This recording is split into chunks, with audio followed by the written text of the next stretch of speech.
देवाणघेवाण करत. सरांचं उत्कृष्ट भाषण झालेलं आहे. भाषण म्हणण्यापेक्षा त्यांचं जे साहित्यावर कार्ल मार्क्स मृत्यू पावला त्यावेळेला 2 ते 3 व्यक्ती त्याच्या विधीसाठी होत्या. त्यामध्ये कार्ल मार्क्स एंजल होते, मित्र होते. पण मृत्यूनंतर त्यांचं असणारं साहित्य ज्या वेळेला प्रकाशित झालं आणि समाजामध्ये प्रसार झाला त्यावेळेला सर कार्ल मार्क्सला संबंध जगानं डोक्यावर घेतलं. या ठिकाणी या कार्यक्रमासाठी असणारी जी काही व्यक्ती आहेत, माणसं आहेत, श्रोते आहेत, ती फार आपल्याला संख्येनं असले म्हणजेच व्याख्यान चांगल्या पद्धतीचं होतं असं नाही.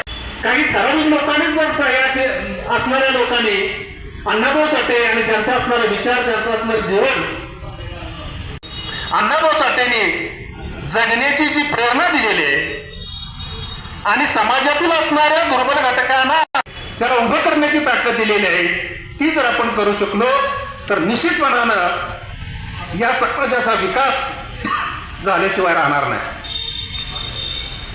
पण अण्णाभाऊंचं असणारं साहित्य किती जणांनी वाचलं, किती जणांनी त्याचा अभ्यास केला, या संदर्भामध्ये थोडंसं चिंतन करणं काळाची गरज आहे.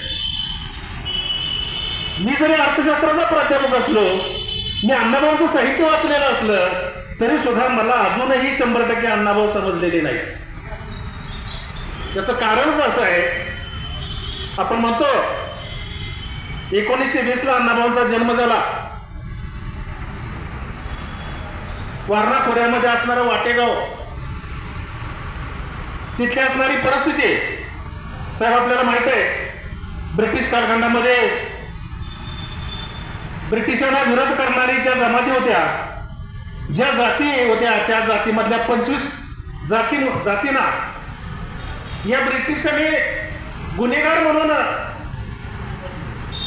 घोषित केलेलं होतं. म्हणजे अगदी ज्या मुलाचा जन्म झालेला नाही, मूल पोटात आहे, त्या पोटातल्या मुलाला सुद्धा गुन्हेगार मानलेलं होतं. त्यातली मातंगी समाजातली मातंगी एक जात आहे. आणि या समाजातल्या लोकांना तारेचं कुंपण करायचं आणि त्या कुंपणामध्ये त्यांना बंदिस्त करायचं, अशा पद्धतीची व्यवस्था या ब्रिटिशांनी त्या कालखंडामध्ये निर्माण केलेली. आणि त्यांना तो अत्याचार मान्य नव्हता म्हणून त्यांनी ती शाळा सोडून दिली. हाल अपेष्टा सहन करत मुंबईचा प्रवास गाठला. आणि आता तुम्ही जसं म्हटलं की त्यांनी संयुक्त महाराष्ट्राची चळवळ उभी केली, तसंच तर आपण साहित्य सम्राट लोकशाहीर अण्णाभाऊ साठे संयुक्त जयंती समारोह उत्सव ही समिती स्थापन केलेली आहे. आणि आम्ही ती समिती स्थापन करताना पण चळवळच केलेली आहे. आणि त्या चळवळीतून मी आज उभा राहिलेली आहे की आपल्या चळवळीचं एक लोगो गीत आहेच आपला की सर्व धर्म समभाव, कुठल्याही महामानवाला आपण कुठल्याही झेंड्याखाली विभागायचं नाही. हे पहिल्यापासून मला एक डोक्यात होतं, मला आहे. आणि मी त्यास बंधुत्व विचारसरणीची, समता विचारसरणीची आहे. माझं कौटुंबिक वारसा सुद्धा मला तसंच आलेला आहे.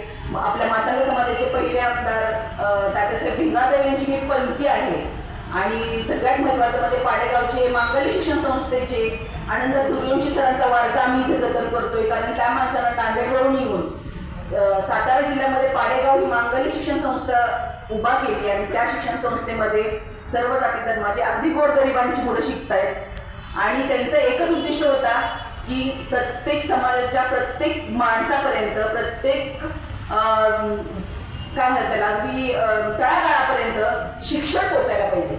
त्यामुळे ते सरांनी ठेवलेलं आहे. आणि सरांची सगळ्यात धाकटी कन्या म्हणजे माझी भाऊजय आहे. आणि ते सरांच्या रूपाने आमच्यामध्ये आलेलं ते साहित्याचा वारसा आहे, विचारांचा वारसा आमच्या घरामध्ये रुजलेला आहे. आज अण्णाभाऊ डॉक्टर बाबासाहेब आंबेडकरांना गुरु मानत होते. आणि मी जास्त त्यांच्या एवढी मोठी नाही आहे की जग बदलून गाव सांगून गेले भिमराव सर. पण अण्णासाहेब म्हणाले, अण्णाभाऊ म्हणाले, आज तुम्हीही सांगितलं. आणि ह्या विचारावर आपण जे काही साहित्याची विचारसरणी, साहित्याचा अभ्यास, शिक्षण घेतलेली लोक आपण आज एकत्र आलेलो आहोत. वैचारिक भावने आज आपण एकत्र आलेलो आहोत की अण्णाभाऊ आपल्या प्रत्येक समाजापर्यंत पोहोचावा, प्रत्येक मुलांपर्यंत पोहोचावा. आणि त्याच उद्देशानं आपण ही समिती स्थापन केलेली आहे. हा एक कार्यक्रम ठेवलेला आहे की महाराष्ट्र शासनाचे जेवढ्या काही शासकीय योजना असतील त्या योजना आपण या समिती अंतर्गत उभा करणार आहोत, माणसांपर्यंत पोहोचवणार आहोत. आणि त्याचा नक्कीच लाभ माणसांना होणार आहे. कारण मोठा आहे तो मोठा होतच गेलेला आहे. मध्यमवर्गीयांकडे कोविडमध्ये पण आपण बघितलंय, मध्यम जे श्रीमंत आहेत त्यांना फरक नाही पडला. जे गरीब आहेत त्यांना अगदी ज्यांना खायची सोय नव्हती त्यांना सरकारने पुरवलं, पण मध्यमवर्गीय आपल्यासारखी लोक त्यामध्ये चिरडली गेली. आणि ते होऊ नये म्हणून आपण आपली तळागाळापर्यंत सगळे शासकीय योजनांचा आपण त्यांना पाठपुरवठा करणार आहे, त्यांना मिळून येणार आहे. आणि दुसरी गोष्ट, मी इथं आरोग्य कॅम्प प्रत्येक महिन्याला घेणार आहे सर. कारण जे आता आपण कोविडमधून जे आपण म्हणलो जगलोच आहे असं म्हणायला गेलं तर हरकत नाही. आपल्याला एक दुसरा जन्म मिळालेला आहे आणि तो अण्णाभाऊंना आणि डॉक्टर बाबासाहेब आंबेडकरांना मी समर्पित करते की त्या महामानवांवर, या क्रांतिकारी लोकांमुळे ज्यांनी क्रांती घडवून आणली त्यांच्यामुळं आज आपण इथं उभा आहोत.